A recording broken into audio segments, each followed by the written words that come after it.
Hello crafty viewers! For today's video I am going to show you how to make these three very similar cards using the Hydrangea Hill bundle from the new January through June mini catalog. And I created three cards with a similar look but three very different styles. So sit back and watch how I put these cards together. Okay, let's get started with our cards. So we're going to do three cards in this video, and I'm going to take one design and go from a very simple design, simple stamping, all the way up to a wow design. And I am going to start with the simple stamping card first. So the very first thing that I have here is I have a piece of Whisper White cardstock, and it has been cut to 4 1/4 by 11, scored, and I have a top folding card. I also have a strip of the Hydrangea Hill paper, and I cut this to 5 1/2 inches long by 1 inch wide. I also took a piece of gorgeous grape paper and I cut a 1/4 inch strip off of that, and this also is cut to 5 1/2 inches long. So the very first thing that I'm going to do is I am going to take some adhesive and we're just going to adhere the strip down first, and then we will adhere the designer series paper down. So you just want to place this all the way butted up against the edge.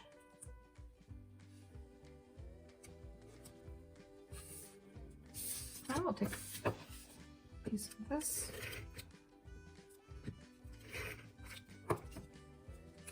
And I'm only going to have 1/8 of an inch showing. So I want to align this so that there's an even amount, 1/8 of an inch wide. Okay, the next thing I'm going to do is I am going to take the Thanks a Bunch off of the Celebrate Sunflowers stamp set. And I'm going to ink that up in some gorgeous grape ink.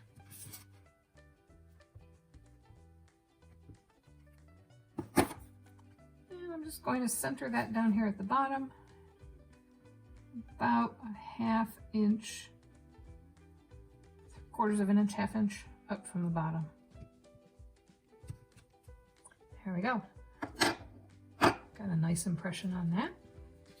Now the next thing that I'm going to do, in my stamp positioning tool, I have the hydrangea stamp from Hydrangea Hill, and I have that already aligned exactly where I want it to go. So the first thing I'm going to do is we're going to put our card in here.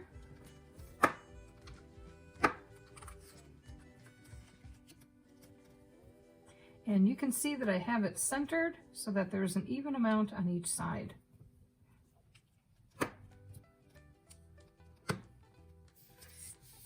I'm taking some Memento black ink, and I'm going to ink this up really good. Now it really helps to have this positioned on top of a light background so you can see where all of the ink is going on, because this is a really fine detailed stamp so that you can see all the pretty hydrangeas in the background.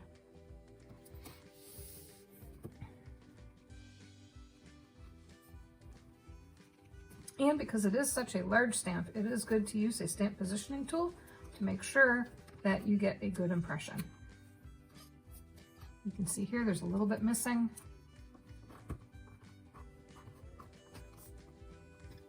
There we go.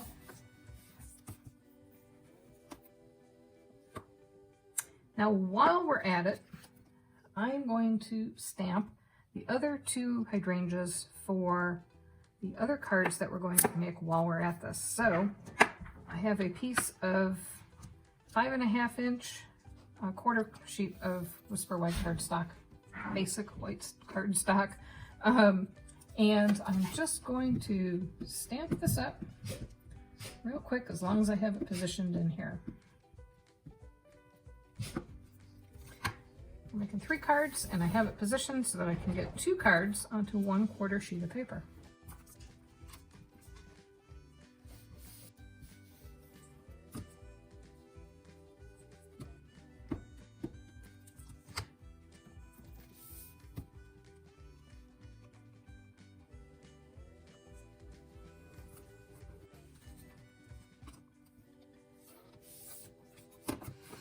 Okay, the next thing that we're going to do is we are going to take the large blob.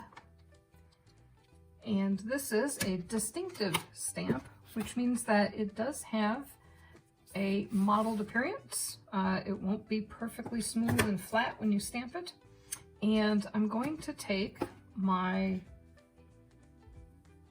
Highland Heather ink and I'm going to cover this. And this is also one of those watercolor stamps where it doesn't really align perfectly with the stamped image. So if you can't get it exactly perfect, don't freak out. It's not intended to be exactly perfect. So we're taking the Highland Heather, making that up really good. And then I have a Stampin' Write marker, and this is in the Gorgeous Grape. And I'm just going to put some flicks on here, kind of randomly, just to add a little extra depth to our flowers.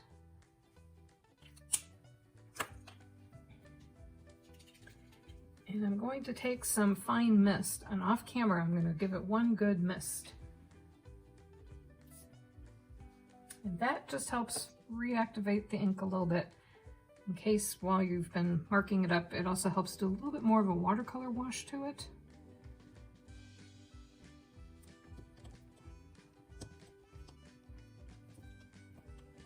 And because this is such a large, broad stamp, you want to make sure that you can see that you got good coverage on it. See, like that. I've been having troubles with this. All right, let's move on to the other flower, and we can always flip it over and redo it if we need to. Again, I'm going to take the thick end of the marker, just kind of do some little sketches, little swirls, little flicks.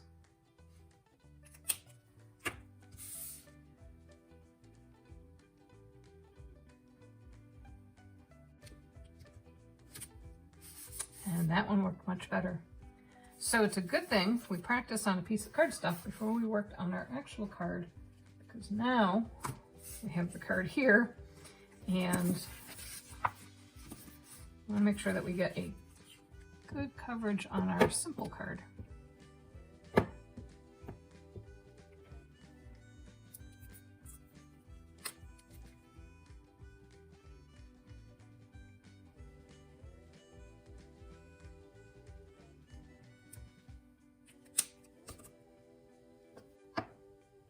Okay, off camera, again, I squirted that with just a little mist of water.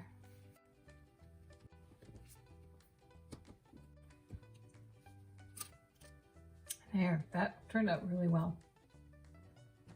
Okay, so the next thing that we have left to do is the stem. And the stem, I'm going to use some Granny Apple Green ink.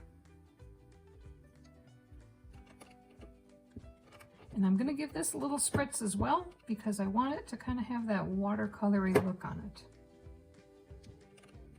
And this one, you can see it has little spots that are removed where you're not getting ink. So if you see that there's some spots in your stamping, don't be alarmed. That was actually by design.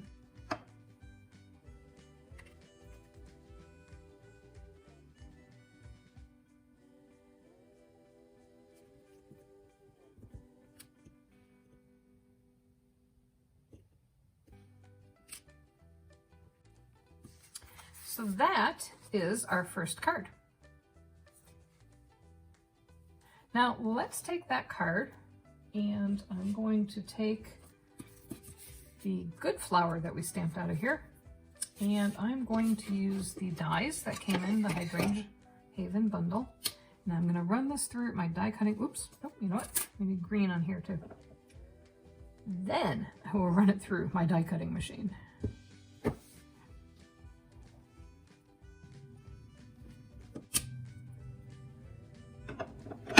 And here you can see in here, here's the little spots I was talking about. That is not a problem with the stamp, that was actually by design.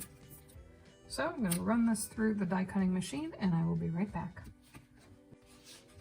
Okay, so on to our second card.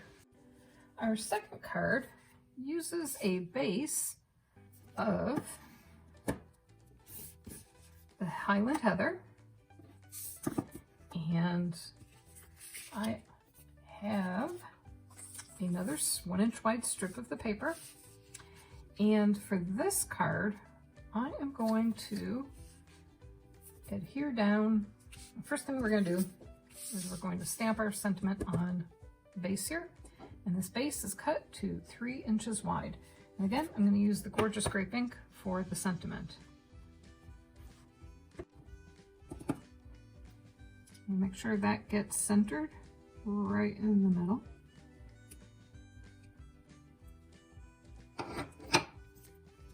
And I'm going to set that aside to dry, because while that's drying, I am going to take a piece of the gorgeous grape ribbon, and this is in the January to June mini catalog, and I have this cut to 21 inches long.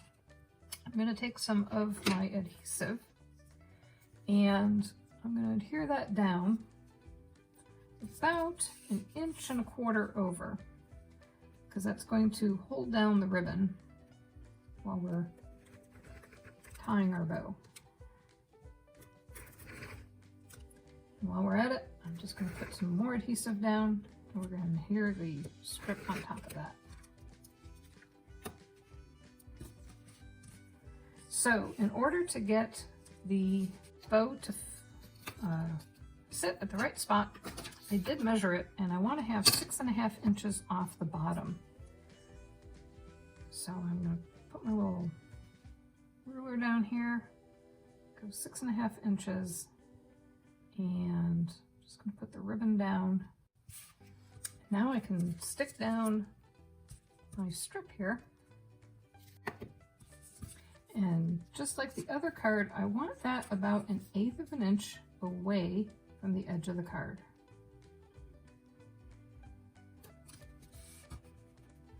Now we can adhere down a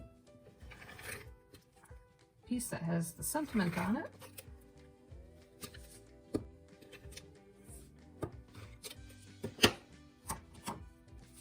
And this is also going to come 1/8 of an inch in on the right side.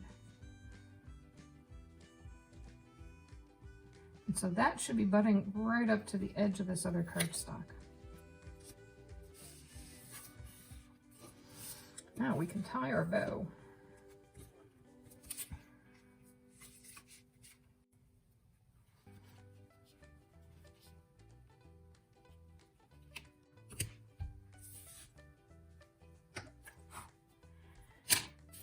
And we are going to take our flower and we're going to put that up on some dimensionals.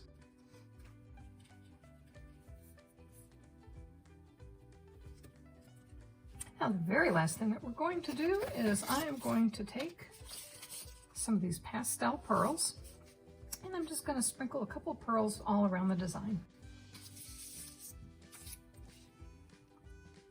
There are 4 different colors of pearls that are included in here. You have some Highland Heather, you have some of the gorgeous grape, Seaside Spray, I don't know what the pink is. Probably petal pink. And there is card number 2. Now for our last card, now we're going to rev it up a little bit more. So for the very last card, again, I have my Highland Heather base. I have a 3-inch strip of the Whisper White cardstock, another 1-inch strip of the Designer Series paper from the Hydrangea Hill suite, and a 1/4-inch strip of gorgeous grape cardstock. For this one, I am going to stick down this first.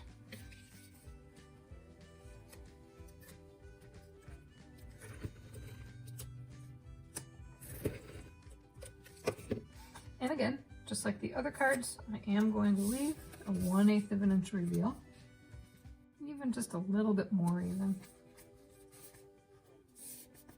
So So now for this one, I'm actually going to use some glue to glue this down because it's going to be hard to get the adhesive right in the right spot. So I'm just going to take a little bit of glue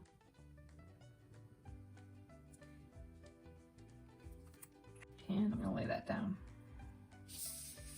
right along the edge.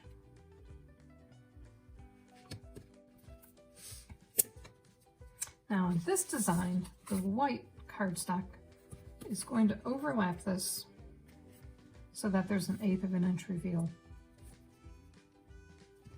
And this one, we're going to do something special with. So for this one, I'm actually going to run it through the Painted Texture 3D embossing folder. And before I do that, I am going to take my spray. I'm going to give it a couple spritzes to wet the paper. Now, I've had people ask why I wet the paper. When you have a really deep embossing folder like this one is, it actually helps break the surface of the fibers of the paper, and it allows the embossing folder to get a deeper embossing on it. And I'm going to run this through and I'll be right back. All right, look at that texture. Isn't that amazing? I am going to put a lot of tape down, or adhesive down on the back here to make sure that you get a good connection, because this does have so much embossing in it that you don't have the entire surface touching the card. So you want to get a good amount of adhesive down.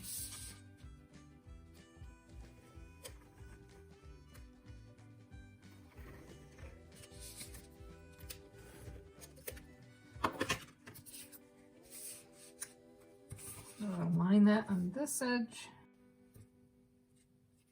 and then whatever purple is showing is what shows. There we go. Now for this card, I have a strip of the white cardstock that was left over when I cut the two pieces that were 3 inches wide from a 4 1/4 by 4 1/4 by 11 inch strip.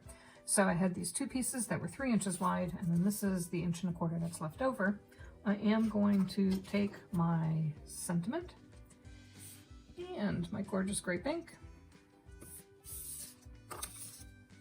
and just stamp that right in the middle, because we can't stamp on all of this texture. So I'm going to take that and I'm going to cut it out with this rectangular die from the Stitched Rectangle dies. And there's a whole bunch that cascade down, and then there were some oddball ones, and this is one of the oddball ones that came off of the back side of that set. Let's move this ink out of the way so we don't have an ink catastrophe. This was a fairly long sentiment, and there weren't a whole lot of dies that would actually cut it out, which is why I was using the Stitched Rectangle dies for this one. I have a backup flower that I had made just in case the cutting did not go, or the stamping didn't go well. So I do have a backup flower, and I'm going to raise this up on some dimensionals.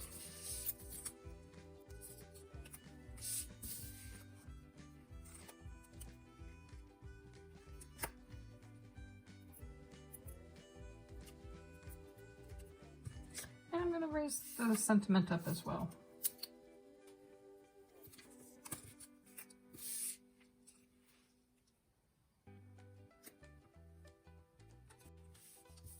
So there you have it, 3 separate cards, all similarly designed, but with very different looks. Let me know down in the comments below which one you like the best. I sure hope you enjoyed this video and seeing how you can use one stamp and die set to create 3 very different looks.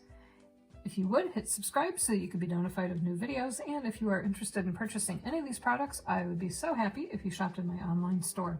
Thanks, and have a great day. Bye!